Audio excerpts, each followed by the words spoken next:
Hello students, good evening all of you. कैसे हैं आप सभी। आज हमारा जो सेशन है वो इंग्लिश पेडागोगी के अंदर रीडिंग कॉम्प्रिहेंशन के ऊपर बेस्ड रहेगा, जहाँ पर हम एक पोयम को पढ़ेंगे। एक पोयम के अंदर क्या क्या चीज़ें आती है, लाइक मेटाफोर हो गया, पर्सोनिफिकेशन हो गया, जितनी भी चीज़ें आती है उससे रिलेटेड एक पोयम हम लोग कंप्लीट करेंगे। इससे पहले आरसी के ऊपर प्रीवियस 20 डेज़ के अंदर हम लोग 2 सेशन कंप्लीट कर चुके हैं, जिसके अंदर हमने एक पैराग्राफ राइटिंग किया था। ठीक है, कि पैराग्राफ में किस तरीके से आपको क्वेश्चन पूछे जा सकते हैं। ठीक है, तो आरसी के अंदर पहला पार्ट हमने वो कंप्लीट किया था। सेकेंड डे जब हमने आरसी कंप्लीट किया था तो उसके अंदर हमने एक एमिली डिक्सन जो है उनकी पोयम पढ़ी थी। ठीक है, जो बताती है नेचुरल ब्यूटी के बारे में। तो उस पूरी पोयम को हमने पढ़ा था और एक तरीका देखा था कि आरसी को कैसे सॉल्व करना चाहिए। ठीक है, तो अगेन उसकी प्रैक्टिस करने के लिए आज हम लोग वापस से एक पोयम लेकर आए हैं। इसके अंदर वही सारी चीज़ें हम देखेंगे, metaphor, personification, theme of the poem, ये सारी चीज़ें इसके अंदर आएगी। तो सबसे पहले यहाँ पर हमें क्वेश्चन में कुछ इस तरीके से हिंट दी हुई रहती है कि 5 से 6 क्वेश्चन आपके बनेंगे। तो आपको सबसे पहले इस पोयम को समझना है। ठीक है, इसका थीम क्या है, जो राइटर है वो क्या कहना चाहता है, ये सारी चीज़ें पता चलेगी। ठीक है, तो थोड़ा सा जनरल आइडिया मैं दे देती हूँ कि ये पोयम किसके द्वारा लिखी गई है। यूलिसिस के द्वारा ये पोयम लिखी गई है। ठीक है, अल्फ्रेड लॉर्ड टेनिसन जो है उनके द्वारा इस पोयम को लिखा गया है। अब एक किंग के बारे में यहाँ पर बात की गई है। यूलिसिस जो है खुद एक किंग है, वो अपनी पूरी स्टोरी बताते हैं कि उन्होंने अपनी लाइफ में क्या क्या किया है, क्या क्या अचीव किया है, किस तरीके से स्ट्रगल किया है।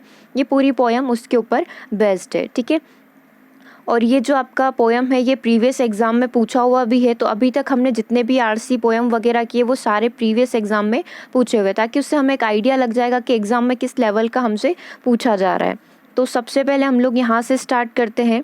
ठीक है, ये पोयम कैसे स्टार्ट होती है। यूलिसिस के द्वारा लिखी गई ये पोयम है, जहाँ पर उन्होंने, वो एक किंग है और उन्होंने अपनी लाइफस्टाइल के बारे में बताया हुआ है। ठीक है, अब देखो पहली लाइन से हम लोग स्टार्ट कर रहे हैं, it little profits then an ideal king. अब इससे पहले एक चीज़ और मैं आपको बता दूं कि यहाँ पर जब हम लोग पैराग्राफ पढ़ते हैं तो हमें पोयम में स्पेशली ध्यान रखना पड़ता है। जब हम लोग पोयम का आरसी कंप्लीट कर रहे होते हैं उसमें आप हर एक चीज़ का रियल मीनिंग नहीं निकाल सकते हो। जैसे हम लोग कविताएं वगैरह पढ़ते हैं, हिंदी में भी हम लोग बहुत सारी कविताएं, कवियों की जो रचनाएं होती हैं उनको पढ़ते हैं, तो वहाँ पर भी हम लोग एग्जैक्ट मीनिंग जो होता है शब्दों का वो नहीं निकालते हैं। उस लाइन से या उस सेंटेंस से रिलेटेड या मिलता जुलता मीनिंग हमें निकालना होता है। तो सेम अप्रोच आप यहाँ पर फॉलो करेंगे। जैसे जैसे हमारे वर्ड्स आते जाएंगे मैं आपको क्लियर करती जाऊँगी कि हर एक शब्द जो यहाँ पर क्या मीनिंग लेकर आ रहा है। यदि आप हर एक वर्ड को लेकर डिक्शनरी में सर्च करने जाएंगे तो आपका पोयम जो है यहाँ पर कंप्लीट नहीं हो पाएगा, क्योंकि हर एक शब्द अपने 2 से 3 मीनिंग लेकर जाएगा। तो अभी पोयम के अकॉर्डिंग क्या मीनिंग निकलता है वो चीज़ हम समझ रहे हैं। It little profits that an ideal king. पहले मैं पूरा पैराग्राफ पढ़ रही हूँ, उसके बाद अपन एक एक लाइन को डिस्कस करेंगे। जैसे लास्ट टाइम हमने अप्रोच फॉलो की थी कि एक बार पैराग्राफ पढ़ने से हमको आइडिया लग जाता है कि इसको हमें किस तरीके से टैकल करना है। ठीक है, तो सबसे पहले आप पैराग्राफ का साइज देख सकते हैं। ठीक है, ये पहला वर्स है, सेकेंड वर्स ये रहा। ठीक है, थर्ड, और ये दोनों यहाँ पर मिक्स हो गए, सेकेंड और थर्ड वर्स, मतलब 3 आपको पैराग्राफ दिख रहे हैं। इनको पोयम में वर्ड्स बोला जाता है। ठीक है, ज़्यादा बड़ा नहीं है, आसानी से आप लोग पढ़ सकते हैं। उसके बाद आप क्वेश्चन देख सकते हैं कि the speaker can be described as. Speaker के बारे में बात हो रही है कि स्पीकर ने इस पूरे जो अपन ने ऊपर देखे हैं पोयम के वर्ड्स, इसके अंदर क्या क्या बात बोली गई है। एडवेंचरस हो सकता है। ठीक है, इस तरीके से पूरा रहेगा। फिर दूसरा ऑप्शन है कि drink life of the lees का मीनिंग क्या है, मतलब कुछ इस तरीके से ईडियम्स यूज़ होंगे, उनका मीनिंग आपको देखना है। कौन से स्टेटमेंट ट्रू है, मतलब कि हर एक चीज़ को हमें मीनिंग समझना होगा यहाँ पर, क्योंकि स्टेटमेंट पूछे हुए हैं इस तरीके से। फिर वही आपसे पूछा हुआ है कि ये जो मीनिंग है, my self not least but honoured of them all, इसका मीनिंग क्या होगा। तो सेंटेंस के अकॉर्डिंग आपको मीनिंग निकालना होगा। फिर आपसे एक क्वेश्चन फिगर ऑफ स्पीच का यहाँ पर पूछा हुआ है, मतलब कि ऐसा नहीं है कि आप लोग 2-3 लाइन पढ़कर इसका आंसर कर सकते हैं। मोस्टली आरसी में ऐसा होता है। जैसे कि एक आपका पैराग्राफ आया हुआ था राजा राम मोहन राय के ऊपर, तो यदि हमारा जीके काफ़ी अच्छा है तो राजा राम मोहन राय की पूरी हिस्ट्री के बारे में पूछा हुआ था कि उन्होंने ये किया, ये आंदोलन चलाए थे, ये सारे काम किए थे, तो हम लोग पूरा पैराग्राफ ना पढ़ते हुए भी डायरेक्टली वहाँ पर आंसर कर सकते थे, क्योंकि वो हमारा स्टैटिक जीके था। ठीक है, लेकिन यहाँ तो पोयम है।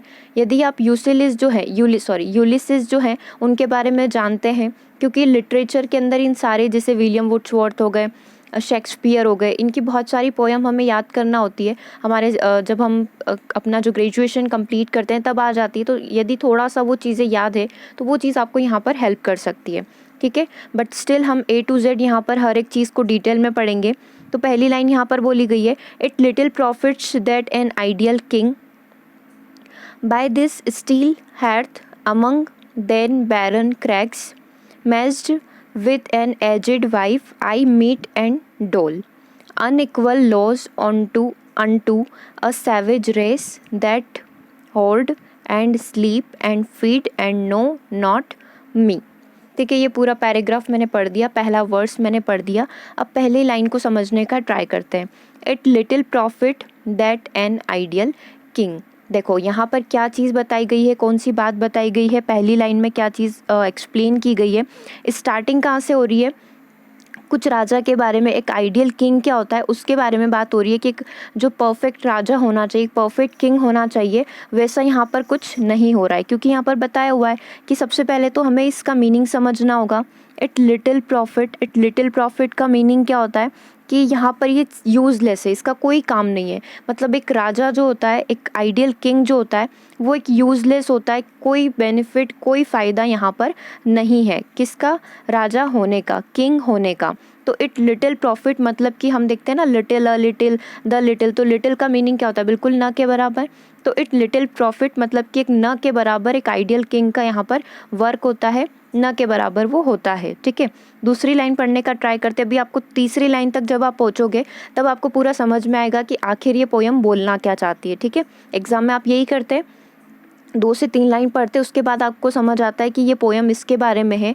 मतलब इनकी लाइफ इस वे में जा रही थी, या तो बहुत अच्छे से स्मूथली मूव कर रही होगी, या फिर उनकी लाइफ में बहुत टफ टाइम चल रहा होगा। किसकी, किंग की लाइफ में, यूलिसिस की लाइफ में। ठीक है, अब दूसरी लाइन को समझने का ट्राई करते हैं, शायद दूसरी या तीसरी लाइन से कुछ समझ आए।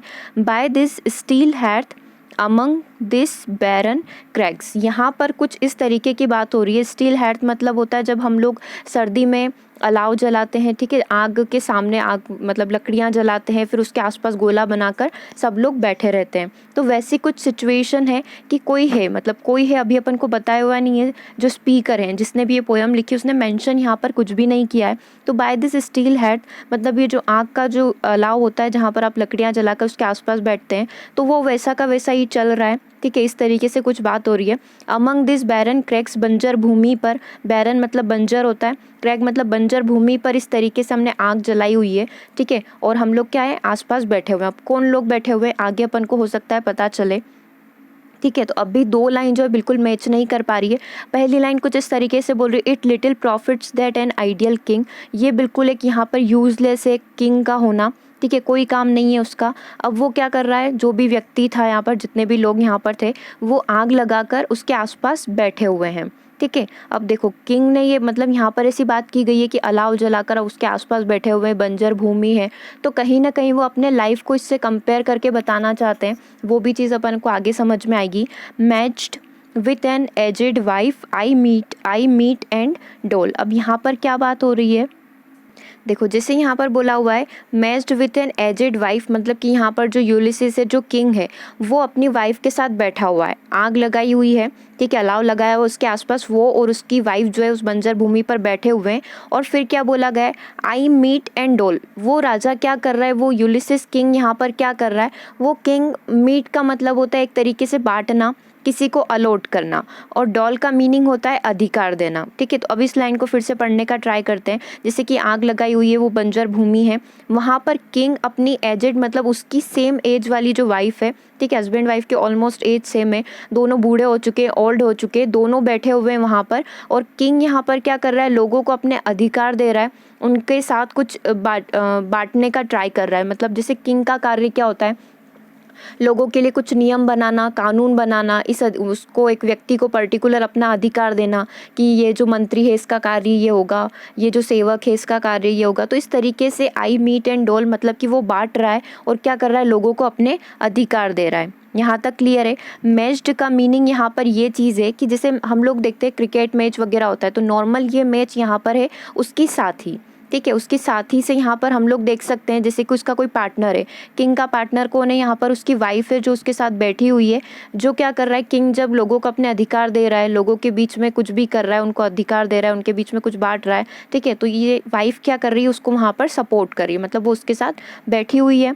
ठीक है, अब आगे पढ़ते हैं। Unequal laws unto a savage race. अब यहाँ पर क्या चीज़ बताई हुई है ये हमें अगली लाइन से समझ में आएगा। That hoard and sleep and feed and know not me. यहाँ पर किंग ने क्या करा, लोगों को अपने अधिकार दे रहा है, उनके साथ मतलब लोगों को पनिशमेंट भी दे रहा है, लोगों की प्रशंसा भी कर रहा है। अब किंग का कार्य यही होता है, जो गलत काम करेगा उनको पनिशमेंट मिलेगी, सज़ा मिलेगी, और जो अच्छा काम करेगा उसको प्रशंसा मिलेगी, उसको पुरस्कृत किया जाएगा। तो ये किंग का कार्य है। तो किंग यहाँ पर वही कार्य कर रहा है। कुछ unequal laws unto a savage race. अब यहाँ पर ये चीज़ क्या मेंशन कर रही है कि अनइक्वल लॉज मतलब कि कुछ लॉज ऐसे बनाए गए हैं जिसे इनके बारे में बिल्कुल भी जानकारी नहीं है। फिर से पढ़ते हैं, unequal laws unto a savage race. देखो ये कॉम्प्लिकेटेड काफ़ी है, लेकिन यदि हम इसको स्टेप बाय स्टेप समझेंगे तो आसानी से जब हम क्वेश्चन करेंगे तब बहुत आसान हो जाएगा इसको समझना। ठीक है, तो अच्छे से ध्यान से हर एक चीज़ को समझो। पूरा पैराग्राफ को एक बार और हम लोग पूरा रिपीट करेंगे। अभी लाइन क्या बोल रही है, unequal laws unto a savage race. यहाँ पर अनइक्वल से मीनिंग आप बोल सकते हो वेरिएबल। अब वेरिएबल क्या होता है, जो चेंज हो सकते हैं। तो यहाँ पर कुछ ऐसे चेंजेबल लॉज, कुछ ऐसे परिवर्तनीय नियम कानून बनाए गए हैं उस सैवेज रेस के लिए। सैवेज रेस हम लोग बोल सकते हैं उन लोगों के लिए, या फिर वो कुछ ऐसे लोग जिन्हें उस कस्टम की जानकारी नहीं है कि नियम कानून क्या होता है। जैसे किंग का कार्य क्या होता है, राज्य के लिए नियम और कानून बनाना, और लोग क्या करते हैं, वहाँ की जनता क्या होती है, प्रजा क्या होती है, सिर्फ उसे फॉलो करती रहती है। वो राजा के ऊपर इस तरीके से ब्लेम नहीं कर सकती कि आपने ये गलत कानून बनाया है, या फिर ये आप बहुत निर्दयता के साथ कार्य कर रहे हो। ऐसा कुछ नहीं होता है। राजा ने जो नियम बनाए वो वहाँ की प्रजा जो होती है, पब्लिक जो होती है, उसको फॉलो करना होता है। तो unequal laws unto a savage race, उन असभ्य लोगों के लिए या फिर उन सैवेज रेस के लिए कानून बनाए गए जो क्या करते हैं, सिर्फ ये देखते हैं। होर्ड का मतलब होता है इकट्ठा करना, कलेक्ट करना, या फिर एक तरीके से चीज़ों को इकट्ठा करने का वो कार्य कर रहे हैं। वो सिर्फ ये देख रहे हैं उन्हें कैसे सोना है, मतलब उन्हें कैसे अपने सामान इकट्ठा करने की उन्हें आवश्यकता लगी हुई। जैसे राजा के द्वारा कुछ दान दिया जाता है तो लोग क्या करते हैं, एक महीने और एक पूरे सप्ताह का खाना अपने पास भर के रख लेते ताकि आगे वो चीज़ें उनके काम आ सके। तो यहाँ पर किंग अपना जो है कि किस तरीके से वो अपने राज्य में काम करता है उसके बारे में बात कही हुई है कि किस तरीके से कार्य करते हैं। और जैसे कि दैट होर्ड, उन्होंने क्या करा है, उन लोगों ने मतलब सैवेज रेस जो उन लोगों ने क्या करा है, ये ना सोचते हुए कि कैसे लो हैं, क्या नियम में क्या कानून है, वो बस अपना काम करे जा रहे हैं, चीज़ों को इकट्ठा करते जा रहे हैं, चीज़ों को जमा करते जा रहे हैं। ठीक है, कि किस तरीके से हमारा एक महीने का, एक सप्ताह का खाना पीना चलता रहेगा, इस तरीके से कुछ बात हो रही है। एंड नो नॉट मी, हालांकि वो लोग मुझे जानते भी नहीं है, लेकिन फिर भी वो क्या कर रहे हैं, मतलब अपने लिए खाने पीने का सामान इकट्ठा कर रहे हैं। तो इसीलिए इन लोगों को सैवेज रेस यहाँ पर बताया गया है। तो एक बार और पूरा इस वर्स को, पूरे पैराग्राफ को पढ़ने का ट्राई करते हैं। स्टार्टिंग से पढ़ते हैं। It little profits that an ideal king, यहाँ पर राजा का होना एक बहुत ही अनयूजुअल है। ठीक है, मतलब एक आइडियल किंग, एक जो परफेक्ट किंग होता है वो बहुत ही अनयूजुअल सा फील हो रहा है। ठीक है, उसके बाद बताया गया by this still hearth among this barren crag, यहाँ पर वो जो है एक व्यक्ति, अभी तक अपन को पता नहीं था कि कौन है, लेकिन अब अपन को पता चल गया कि किंग ही है ये। ठीक है, by this still hearth among this barren crag matched with an aged wife I mete and dole, यहाँ पर जो किंग है वो क्या कर रहा है, आग लगाई हुई है, वो अपनी पत्नी के साथ बैठकर वहाँ के लोगों को क्या कर रहा है, लोगों के अधिकार दे रहा है, उनके लिए नियम और कानून बना रहा है। कुछ इस तरीके के वेरिएबल अनइक्वल लॉज और कानून बना दिए गए उन लोगों के लिए जिन्हें सभ्यता, इस संस्कृति के बारे में कुछ भी नहीं पता। और वो लोग क्या कर रहे हैं, ये जो होर्ड है ये सब क्या कर रहे हैं, चीज़ों को इकट्ठा करने का, जमा करने का कार्य कर रहे हैं। बल्कि ऐसा है कि वो लोग जो हैं उस किंग को जानते भी नहीं हैं। यहाँ तक क्लियर है। अब थोड़ा सा आगे पढ़ते और समझने का ट्राई करते कि एक्चुअल में जो ये किंग है ये बताना क्या चाहता है। I can't rest from travel, I will drink life to the lees, all times I have enjoyed greatly, have suffered greatly both with those who loved me and alone on shore, and when those scalding drift the rainy Hades vexed the dim sea। इतना पढ़ते हैं क्योंकि पूरा paragraph mix कर दिया है। ठीक है, तो यहाँ तक पढ़ने का ट्राई करते हैं। यहाँ तक कुछ समझ आ रहा हो तो फिर अपन आगे बढ़ेंगे। आई कांट रेस्ट फ्रॉम ट्रैवल, मतलब कि किंग जो है, आई मतलब कि किंग खुद की ही बात कर रहा है कि मैं जो है दुनिया में ट्रैवल करने से कभी भी थकता नहीं हूँ। ठीक है, अब वो जो वहाँ पर बैठा हुआ है वहाँ हो सकता है अपनी वाइफ से बातचीत कर रहा हो कि मुझे दुनिया में घूमना बहुत ज़्यादा पसंद है। क्योंकि किंग का कार्य क्या होता है, अपने राज्य में बैठकर सिर्फ लॉज एंड जो रूल्स होते हैं वो बनाना। लेकिन ये किंग क्या है, थोड़ा अलग है, घुमक्कड़ प्रवृत्ति का, इसको घूमना बहुत ज़्यादा पसंद है। आई कांट रेस्ट मतलब कि मैं ट्रैवल किए बिना नहीं रह सकता। I can't rest from travel. I will drink life to the lees. ये चीज़ आपके लिए इंपॉर्टेंट है और देखना, आप अभी अपन ने देखा था कि इससे क्वेश्चन भी बना हुआ था, तो इसका मीनिंग समझना बहुत ज़्यादा ज़रूरी है। ठीक है, आई विल ड्रिंक लाइक कुछ पीने की बात हो रही होगी। Life to the lees, lees का मीनिंग होता है पानी की आखिरी बूंद। तो I can't rest from the travel, मैं ट्रैवल किए बिना, मैं घूमे बिना नहीं रह सकता, मुझे हर एक कंट्री, हर एक देश को देखने की बहुत ज़्यादा इच्छा है। ठीक है, I will drink life to the lees, मैं अपनी ज़िंदगी को, क्योंकि लाइफ की बात हो रही है, मैं अपनी ज़िंदगी को आखिरी बूंद तक पीना चाहता हूँ। ठीक है, अब ये क्या बात हो रही है आखिरी बूंद तक पीना, तो यहाँ पर आप शब्दों को समझो कि हम क्या करते हैं, अपनी लाइफ के जो लास्ट टाइम होता है, लास्ट जो पल होते हैं, उनको भी जीना चाहते हैं। तो यही चीज़ यहाँ पर किंग बोल रहा है कि जैसे किंग का कार्य क्या होता है कि 60-70 साल का हो गया फिर वो बैठ जाएगा। जैसे हम लोग अभी की करंट जनरेशन की बात करें तो हम लोग, हमारी एक 60 की उम्र होने के बाद हम लोग सोचते कि बस हमको रिटायरमेंट ले लेना है, अब हमको कुछ नहीं करना है, अब जो भी करना होगा हमारी नेक्स्ट जनरेशन करेगी। सेम थिंग किंग के साथ भी होती है, लेकिन ये किंग जैसे कि अपन ने देखा कि थोड़ा अलग प्रवृत्ति का है, तो ये लाइफ के आखिरी पलों तक कुछ ना कुछ करते रहना चाहता है, अपनी लाइफ को आखिरी बूंद तक इंजॉय करना चाहता है। ठीक है, तो I will drink life to the lees, मैं अपनी ज़िंदगी को आखिरी क्षण तक, आखिरी पल तक जीना चाहता हूँ। तो जो कवि हैं उन्होंने इसको इस तरीके से ट्रांसलेट किया है कि I will drink life to the lees, जैसे कि प्यासा जो होता है वो पानी की आखिरी बूंद तक उसमें होप रहती है कि ये जो पानी की लास्ट बूंद बची है, लास्ट ड्रॉप जो है, ये मेरी प्यास बुझा सकती है। तो ऐसे ही यहाँ पर किंग था। ठीक है, आगे बात करते हैं।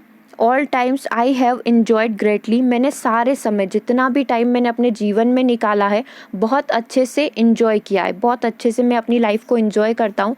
Have suffered greatly both with those that loved me and alone. अब उसने क्या बोला कि मैंने अपनी लाइफ को बहुत अच्छे से इन्जॉय किया है, चाहे मैंने अपनी ज़िंदगी में बहुत ज़्यादा सफ़र किया हो, मतलब कि बहुत ज़्यादा परेशानियाँ झेली हो।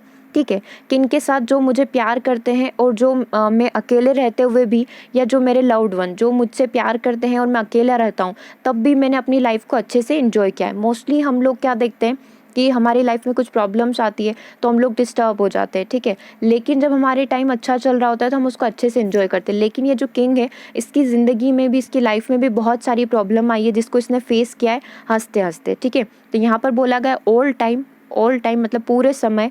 आई हैव इन्जॉयड ग्रेटली, मैंने अपनी लाइफ को बहुत अच्छे से इन्जॉय किया है।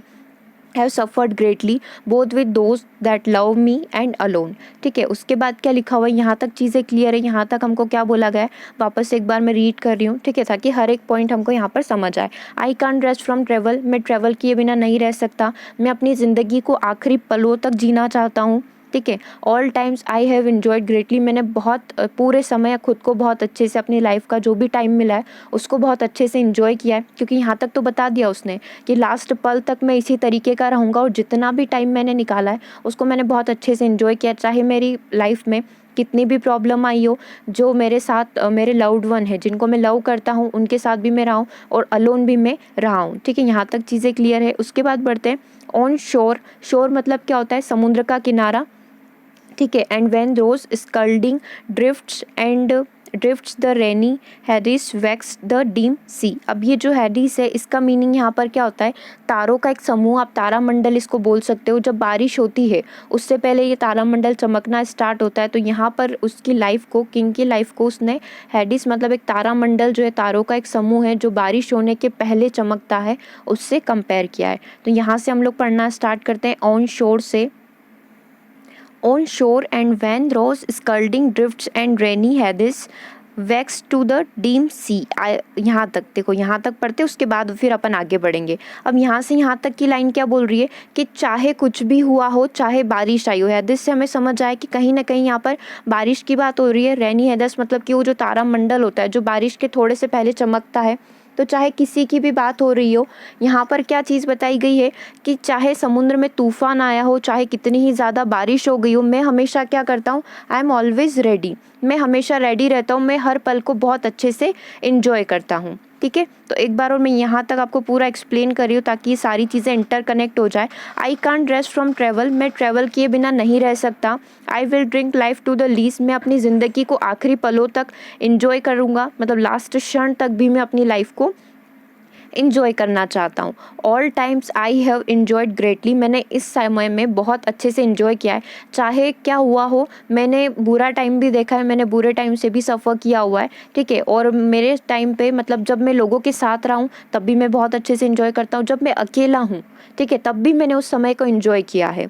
ऑन शोर, चाहे समुद्र में तूफान आए हो, चाहे ज़िंदगी की ऐसी लास्ट स्टेज आ गई हो जहाँ पर हमारे पास एक उम्मीद होती है वो भी ख़त्म हो गई हो, तब भी मैंने अपनी ज़िंदगी को बहुत अच्छे से इन्जॉय किया है। मतलब किंग क्या बता रहा है कि वो एक घुमक्कड़ प्रवृत्ति का है, ठीक है, लेकिन उसमें आशाएं बहुत ज़्यादा है, वो बहुत होपफुल है, मतलब हमेशा आशावादी रहता है, हमेशा अपनी लाइफ को एक एडवेंचरस फील देना चाहता है, हमेशा अपनी लाइफ में एंजॉय करना चाहता है, ठीक है। जैसे कि उन्होंने बताया कि यहाँ पर मेरे साथ कितनी ही परिस्थितियाँ हुई कि जो मैं लोगों के साथ रहता हूँ तब भी बहुत खुश रहता हूँ, मैं अकेला रहता हूँ तब भी मैं उस पल को क्या करता हूँ, एंजॉय करता हूँ। ये चीज़ क्या करती है, उसे दूसरे लोगों से, जो अदर लोग होते हैं, अदर पीपल होते हैं, उससे हमेशा अलग बनाती है, ठीक है। यहाँ तक चीज़ें क्लियर है, तो अब अपन आगे बढ़ते हैं। Now I am become a name, अब मैं एक नाम बन चुका हूँ, नाम बन चुका हूँ इन द सेंस कि अब लोग मुझे पहचानने लगे, मेरी खुद की एक पहचान बन चुकी है, ठीक है।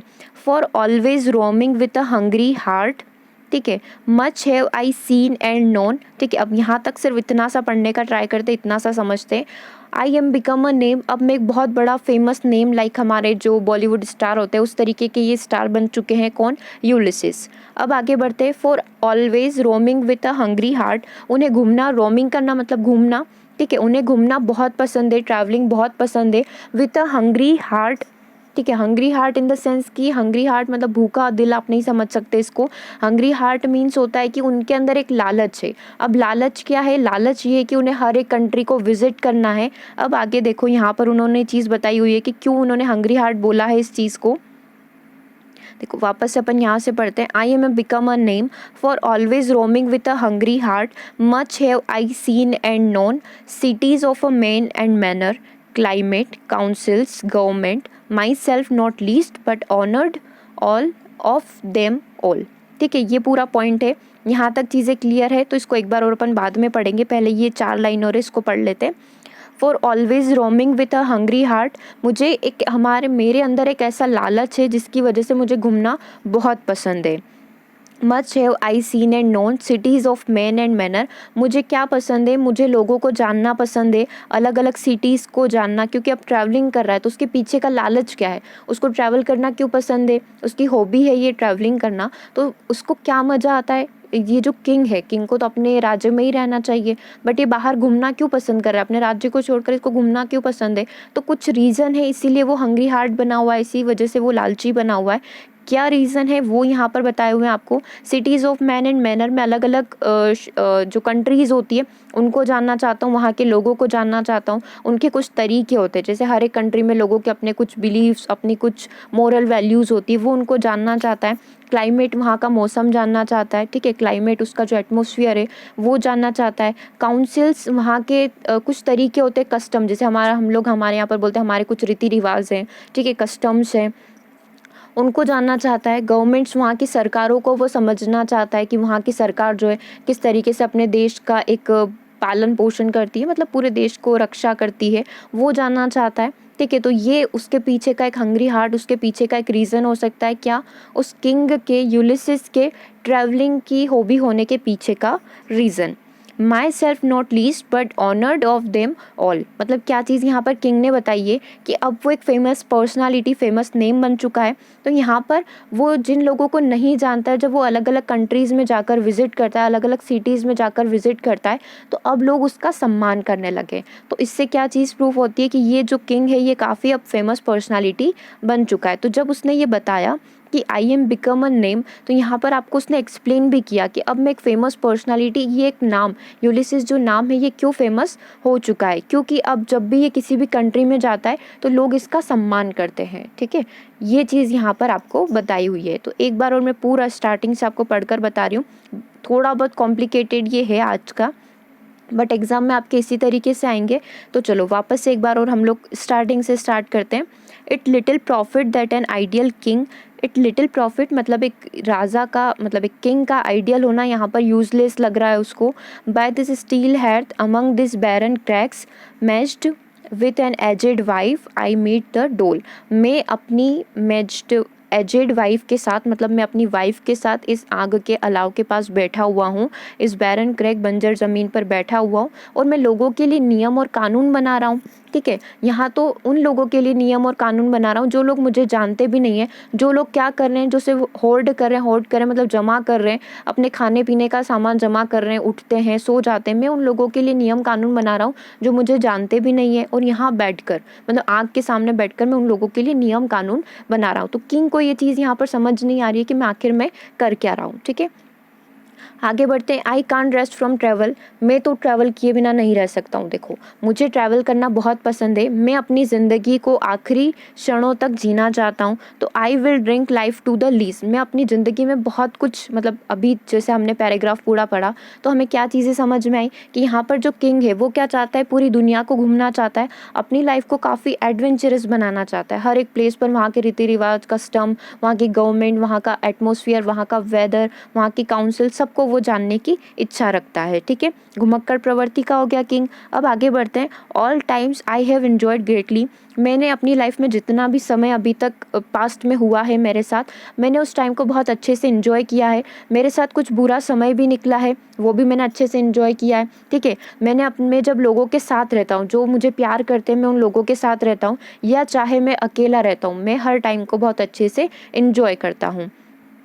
On shore and when rose scalding drifts the rainy heathers vex to dim sea। अब यहाँ पर क्या चीज़ बताई हुई है कि चाहे समुद्र में तूफान आए हो, चाहे भारी वर्षा हो रही हो, ठीक है, यहाँ पर इस चीज़ का सिर्फ एक ही मीनिंग निकल कर आता है कि वर्षा होने के पहले जो एक माहौल क्रिएट होता है, जैसे कि वर्षा होने के टाइम पर हमको एक इंद्रधनुष दिखाई देता है, उसके बाद वैसे पहले एक तारामंडल दिखाई देता है जो संकेतक होता है कि हाँ अब वर्षा हो सकती है। तो किसी भी सिचुएशन में मैंने हर एक पल को बहुत अच्छे से इंजॉय किया है। I am becoming a name. अब ये नाम जो है, यूलिसिस एक फेमस पर्सनालिटी बन चुका है। कैसे बन चुका है?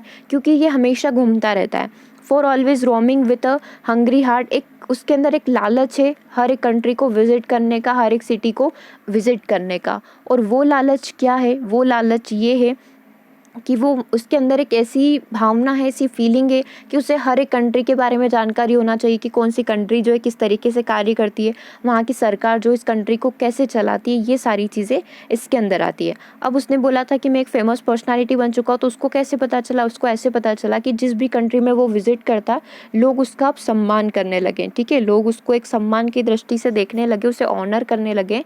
इस वजह से यहाँ पर यूलिसिस जो है वो बोलते कि अब ये नाम जो है यूलिसिस, ये एक फेमस पर्सनालिटी बन चुका है।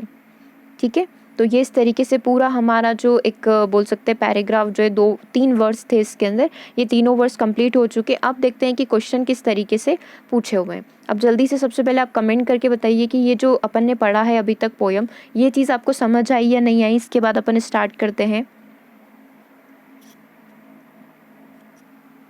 देखो, मेन चीज़ यहाँ पर समझने वाली, एक बार यदि हमको थोड़ा टाइम यहाँ पर लगा इसको समझने में, लेकिन एक बार ये चीज़ हमने समझ ली तो हम लोग आसानी से फिर इसके क्वेश्चन है उसको आसानी से कर सकते हैं। एक अप्रोच और होती है कि आप पहले क्वेश्चन पूरे पढ़ लो, क्वेश्चन को समझ लो, उसके बाद आप पैराग्राफ पर जाकर पढ़ने का ट्राई करो। जैसे कि पहला क्वेश्चन आपने पैराग्राफ को ना पढ़ते हुए डायरेक्टली आप क्वेश्चन पर आ गए, the speaker can be described as a, तो इसमें भी उतना ही टाइम लगेगा जितना टाइम आपको पैराग्राफ पढ़कर नीचे क्वेश्चन पर आने में लगा है। इसमें आप पहले क्वेश्चन पर जाएंगे, फिर आप पूरा पैराग्राफ पढ़ेंगे, उसकी टोन आपको समझ में आएगी कि जो यहाँ पर जो भी बात बोली गई है, कवि होगा, किंग होगा, जो भी हो गया, तो यहाँ पर वो क्या कहना चाहता है, इसकी टोन क्या है। ठीक है, तो ऐसे आपको समझ में आएगी। उसके बाद और भी आप क्वेश्चन जैसे जैसे करते जाएंगे, फिर वापस से आपको हर एक क्वेश्चन को करने के बाद वापस पैराग्राफ पर मूव करना पड़ेगा। सो बेटर इज़ दैट कि आप पहले पैराग्राफ को समझ लें, उसके बाद आपको ज़रूरत ही नहीं पड़ेगी उसके ऊपर जाने की, आप डायरेक्टली क्वेश्चन का आंसर कर सकते हैं। और इवन आपको यदि चीज़ें याद नहीं रहती है, जैसे कि हमने यहाँ पर देखा था कि ये जो है हमारे किंग जो हैं ये घुमक्कड़ प्रवृत्ति के, तो जब आपको पेन पेपर मिलता है एग्जाम में तो वहाँ पर लिख लो, छोटे छोटे से लिख लो कि किंग यहाँ पर घुमक्कड़ प्रवृत्ति का, उसको घूमना बहुत पसंद है। ठीक है, और वो अपनी ज़िंदगी को लास्ट आखिरी पलों तक जीना चाहता है। इस तरीके से कुछ वर्ड्स लिख लोगे तो एक आइडिया आपको मिलता रहेगा जब तक आप क्वेश्चन करते रहोगे इसके। चलो अब क्वेश्चन पर मूव कर रहे हैं।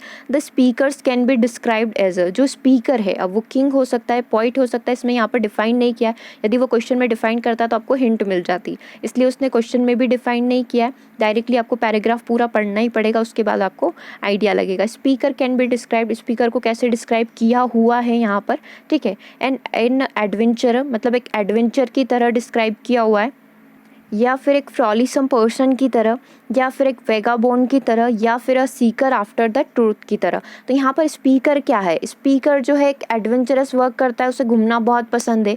तो यहाँ पर हमारा आंसर हो जाएगा एक एडवेंचर की तरह, उसको यहाँ पर डिफाइन किया हुआ है। किसको, स्पीकर को, किसको, किंग को, यूलिसिस को यहाँ पर एक एडवेंचर की तरह डिफाइन किया हुआ है। मतलब उसकी लाइफ एक एडवेंचरस लाइफ बन चुकी है, जहाँ पर उसे घूमना, लोगों से मिलना, ये सारी चीज़ें पसंद होती है। तो ये एक एडवेंचरस जो व्यक्ति होता है उसकी क्वालिटी होती है।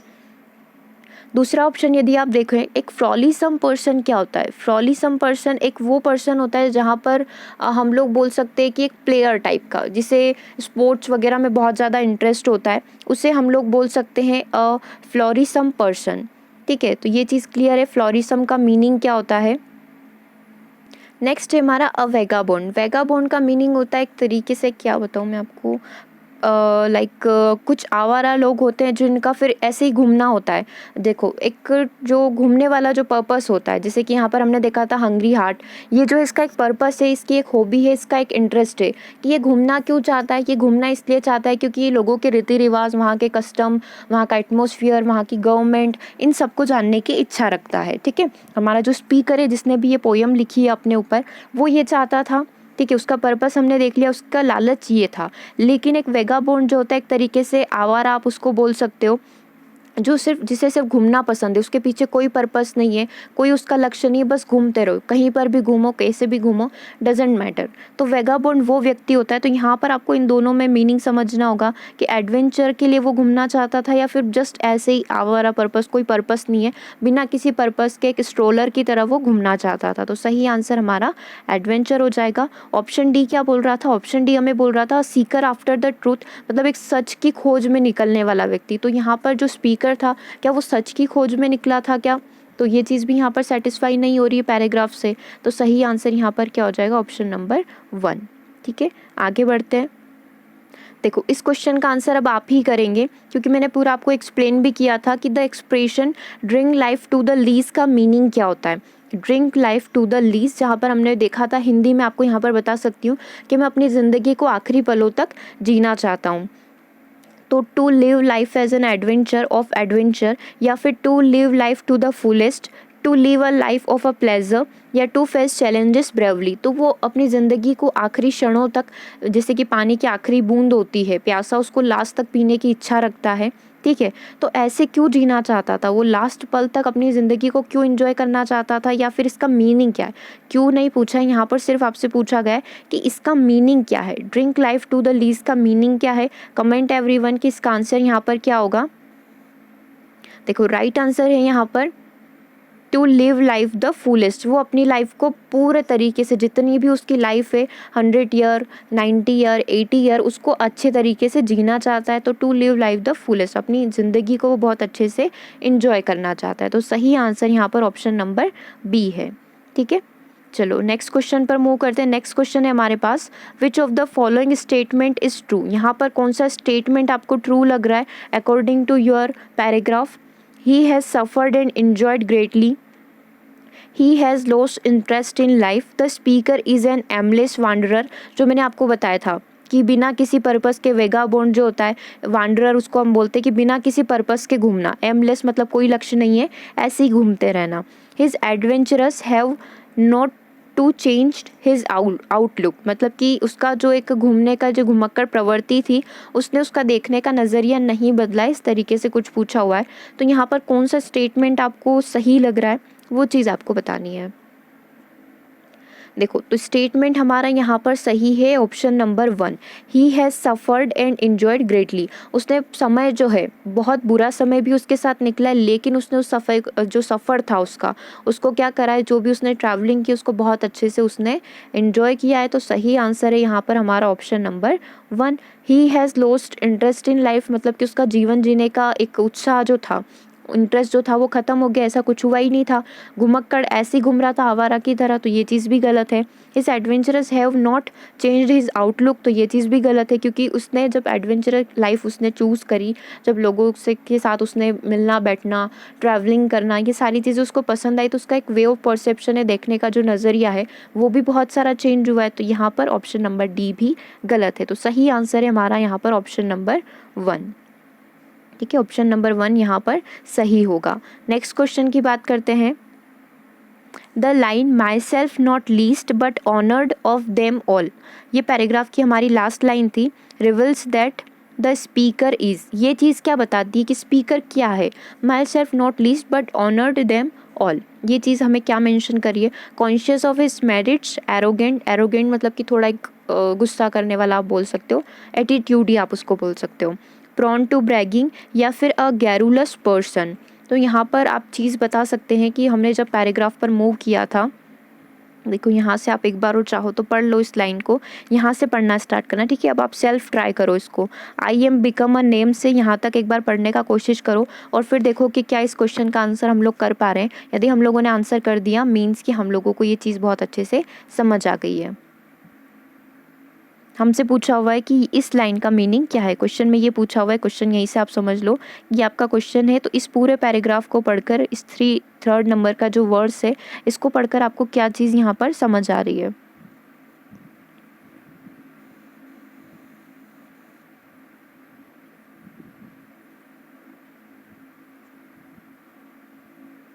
देखो चलो, अब मैं आपको इसका आंसर बता रही हूँ, आपने ये चीज़ समझ ली। यहाँ पर हमने देखा था कि ये अब एक नाम बन चुका है।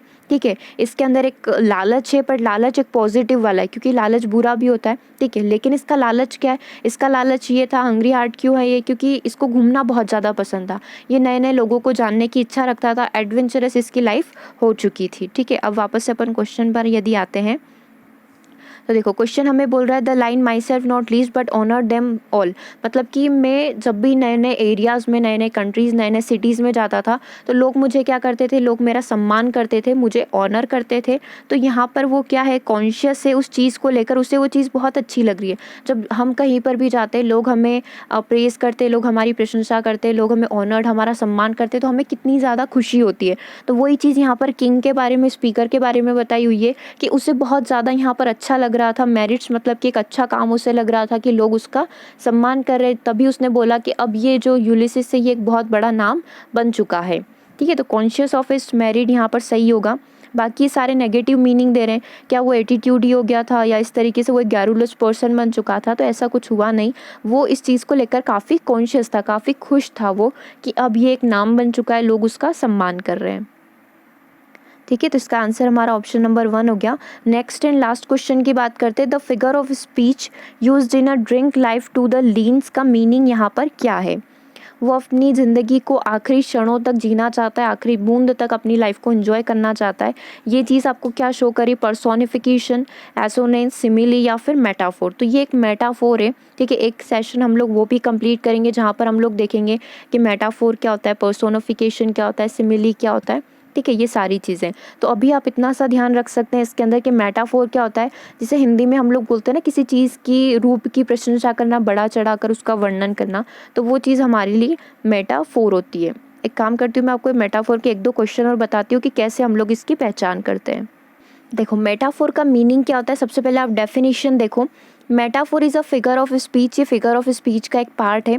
दैट मैक्स एन इम्प्लाइड और हिडन कंपैरिजन, मतलब कुछ इस तरीके का हिडन कंपैरिजन होगा जहाँ पर हमें डायरेक्टली दिखाया नहीं जाएगा। जैसे सिमिली वगैरह में दिखाया जाता है कि इसका कंपेयर हम इससे कर रहे हैं, यहाँ पर दिखाया नहीं जाएगा। एक हिडन कंपैरिजन होगा बिटवीन, किसके बीच में, तो देखो किसके बीच में होगा, बिटवीन टू थिंग्स, किन्हीं भी दो चीज़ों के बीच में हो सकता है। देट आर अनरिलेटेड, जो एक दूसरे से बिल्कुल भी कनेक्टेड नहीं है। अभी अपन जैसे ही एग्जांपल पढ़ेंगे ये डेफिनेशन आपको बिल्कुल क्लियर हो जाएगी। But share some common characteristics, it is an indirect comparison. अब वापस से पूरा समझने का ट्राई करते हैं पूरी डेफिनेशन को। ये एक फिगर ऑफ स्पीच का पार्ट होता है जहाँ पर कुछ हिडन कंपैरिजन किए जाते हैं दो चीज़ों के बीच में, जो एक दूसरे से बिल्कुल भी कनेक्ट नहीं होती है। ठीक है, लेकिन कुछ कॉमन कैरेक्टरिस्टिक्स उसके अंदर हो सकती है। सबसे बेस्ट एग्जांपल आपकी स्क्रीन पर अभी आपको दिखने वाला है। देखो, Narendra Modi is a lion. ठीक है, अब दोनों के अंदर क्या लॉयन और मोदी का कुछ है, मतलब क्या एक तो एनिमल है और एक ह्यूमन है, तो इन दोनों का कंपैरिजन कैसे हुआ। तो इनके अंदर कोई मतलब एक सेम चीज़ नहीं है, बट फिर भी इसकी क्वालिटी, मतलब लॉयन की क्वालिटी हमारे जो प्राइम मिनिस्टर है उनकी क्वालिटी से मिलती जुलती है। कैसे? लॉयन के अंदर क्या होता है, एक पूरा एक डिसीजन बनाना जिस पर सभी लोग फॉलो करें। जैसे कि लॉयन अपना जो फॉरेस्ट होता है उसका किंग होता है, जैसे ही नरेंद्र मोदी अभी क्या बने हुए हैं, इंडिया के किंग बने हुए हैं, ठीक है। हर कोई व्यक्ति उनके रूल को फॉलो करता है, ठीक है, क्योंकि वो क्या कर रहे हैं, अपने देश की रक्षा कर रहे हैं और ये फॉरेस्ट की रक्षा करता है। इस तरीके से आप कंसीडर कर सकते हो। तो दोनों के अंदर कुछ सेम क्वालिटी है। तो Narendra Modi is a lion, वो एक शेर है। तो ये हमारा मेटाफोर है। जैसे ही अभी हमने क्वेश्चन में पूछा था कि drink life to the lees, ये था, है ना, drink life to the lees. तो इसका मीनिंग क्या हुआ कि ज़िंदगी को मैं आखिरी पलों तक जीना चाहता हूँ, ठीक है। तो पानी की बूंद का आप ज़िंदगी से कैसे कंपेयर कर रहे हो, दो अलग अलग चीज़ें। पानी अलग चीज़ है, ज़िंदगी अलग चीज़ है, लेकिन मतलब एक निकल कर आ रहा है, इसीलिए ये चीज़ हमारी मेटाफोर है। Kalidas is the Shakespeare of India. तो कालिदास और शेक्सपियर दो अलग अलग है, लेकिन कालिदास का हमने शेक्सपियर से कंपेयर किया है, ठीक है। तो वो एक कंपैरिजन मेटाफोर हो गया। The camel is the ship of the desert, ठीक है। हमारा ये जो रेगिस्तान का जहाज है, कौन है, केमल है। तो यहाँ पर दो अननोन, मतलब जिनका कोई समानता नहीं है, बट फिर भी हमने कंपेयर किया है, तो ये चीज़ हो गई। यू आर माई सनशाइन, तुम मेरी ज़िंदगी हो, तो ये चीज़ है, यू आर माई सनशाइन। तो ये फिर ये भी एक तरीके का मेटाफोर हो गया, ठीक है। लाइफ इज़ अ गेम, ज़िंदगी एक तरीके का खेल है। तो खेल अलग चीज़ है, गेम्स होते हैं, ज़िंदगी अलग चीज़ है, लेकिन अगेन हमने दो चीज़ों को कंपेयर कर दिया है। तो ये चीज़ हमारे लिए मेटाफोर होती है, जहाँ पर कुछ ऐसी चीज़ें जिनका रियल लाइफ में कोई सेंस नहीं निकलता है, लेकिन उनकी क्वालिटी मिलती जुलती, उनकी कैरेक्टरिस्टिक्स जो है वो मिलती जुलती है, तो उसे हम लोग बोलते हैं मेटाफोर, ठीक है। अभी मैं आपको सारी चीज़ें नहीं पढ़ा रही हूँ, पर्सोनिफिकेशन मैंने नहीं पढ़ाया, मैंने आपको सिमिली नहीं पढ़ाया, 2 से 3 चीज़ें और आती है फिगर ऑफ स्पीच में। वो जैसे जैसे क्वेश्चन आते जाएंगे, या फिर एक अलग से हम लोग सेक्शन लेंगे, अलग से एक पूरा कंप्लीट चैप्टर जिसके अंदर हम ये सारी चीज़ें जो होती है सोनेट वगैरह उसको स्टडी करेंगे, ठीक है। तो अभी आज का सेशन हम लोग यहीं ओवर कर रहे हैं। सेशन कैसा लगा कमेंट करके आपको बताना है, ठीक है, क्योंकि ये चीज़ें बहुत ज़्यादा इंपॉर्टेंट होती है। जैसे कि आप लोगों को पढ़ने से पहले मोटिवेट होने की नीड होती है कि हमें थोड़ा सा मोटिवेशन मिल जाए ताकि हम लोग अच्छे से पढ़ाई कर सकें। वैसे ही हम लोग जब वीडियो बनाने बैठते हैं तो हम लोग कुछ कमेंट्स वगैरह देखते हैं, या फिर कि हाँ चलो, जब हमें कुछ अच्छी कमेंट्स वगैरह मिलती है तो हम लोग और मोटिवेट होते हैं वीडियोज़ को बनाने के लिए, और अपना 100% अपना परफॉर्म करते हैं। तो ये आपकी कमेंट्स ही हैं जो आपके नेक्स्ट वीडियो पर डिपेंड करती है कि आपका नेक्स्ट वीडियो किस तरीके का होगा, ठीक है। तो कमेंट करना आपको भूलना नहीं है, कमेंट करते रहना है। सेशन अच्छा लग रहा हो, यदि आपको लग रहा हो कि हम थोड़ी सी भी मेहनत कर रहे हैं ताकि आप सक्सेसफुल हो जाए, तो आपको वीडियो को लाइक करना है और शेयर करना है अपने फ्रेंड्स के साथ, ओके। और यदि आप ये जो टेस्ट सीरीज़ वाला लेयर 3 एजुकेशन के द्वारा स्टार्ट किया गया है, जिसमें आपको सभी जितने भी आपके एग्जामिनेशन होती है, कॉम्पिटिटिव एग्ज़ाम्स, उनकी प्रिपरेशन करवाई जा रही है। तो यदि आप टेस्ट सीरीज़ परचेज़ करना चाहते हैं तो डिस्क्रिप्शन में आप जाइएगा, वहाँ पर एक वीडियो लिंक है, उस वीडियो लिंक पर आप क्लिक करके देख सकते हैं कि टेस्ट सीरीज़ कैसे मिलती है, उसके अंदर क्या क्या चीज़ें हैं, किस तरीके के टेस्ट होते हैं, वो सारी चीज़ें, ठीक है। और एक जो इशू आ रहा था कि प्लेलिस्ट, तो प्लेलिस्ट की लिंक बच्चों मैंने आपको, है ना, वहाँ पर दे दिए। सीटेट एमपीटेट लेयर 3 ग्रुप जो है वहाँ पर पहुँचा दी है। कल ही मैंने आपको सारे नोट्स भी पहुँचा दिए थे, इवन आज दिन में भी मैंने आपको बहुत सारे नोट्स वहाँ पर सेंड किए, जितने भी प्रीवियस वीडियोज़ हुए हैं। इसका भी आपको 11 बजे के आसपास तक मैं पूरा रेडी करके पहुँचा दूँगी इसका लिंक। और इस वीडियो के नीचे, मतलब इस पीडीएफ के नीचे ही जो जो भी मैंने एक्सप्लेन किया उसको शॉर्ट में डिफाइन कर दिया है, ताकि इन फ्यूचर एग्जाम से पहले जब आप इसका रिवीजन करोगे तो आपको थोड़े बहुत शब्द जो यहाँ पर टफ है उनका मीनिंग लिखा हुआ है, तो वो चीज़ आपको समझ आ जाएगी, ठीक है। तो ये चीज़ हो गई। और प्लेलिस्ट जो इशू था कि प्लेलिस्ट रेडी नहीं है, तो प्लेलिस्ट रेडी है। English pedagogy by Sonali ma'am करके ग्रेड 3 सीटेट एमपीटेट करके है, तो वो बाय सोनाली मैम करके देखना। उसके अंदर 25 वीडियोस रखे हुए हैं, तो उससे आप प्रिपरेशन कर सकते हो, ठीक है। और चैनल से जुड़ना चाहो, खुद से आपके नोट्स आपके घर तक टेलीग्राम में आपके मैसेज जो है, मैसेज इनबॉक्स से वहाँ तक पहुँचा दिए जाएँ, तो आप टेलीग्राम से जुड़ जाना। और नहीं तो आपको यहाँ पर डायरेक्टली यूट्यूब पर प्लेलिस्ट पर जाकर आप देख सकते हो, okay. Thank you for watching. अच्छा, कल का सेशन जो है मॉर्निंग का ईवीएस का आपका, उसमें हम लोग कुछ क्वेश्चन करने वाले हैं। जैसे कि आज हमारा जो यूनिवर्स है, ब्रह्मांड है, उसके ऊपर हमने कुछ थ्योरी सेशन देखा था, तो कल हम उसके क्वेश्चन करेंगे। तो मॉर्निंग 6 AM आपका वो सेशन होगा, तो उसे आप ज़रूर अटेंड करिएगा, ठीक है। और देखिएगा कि आज जो हमने पढ़ा था मॉर्निंग में वो आपको कितना लर्न हुआ है, ओके। Thank you.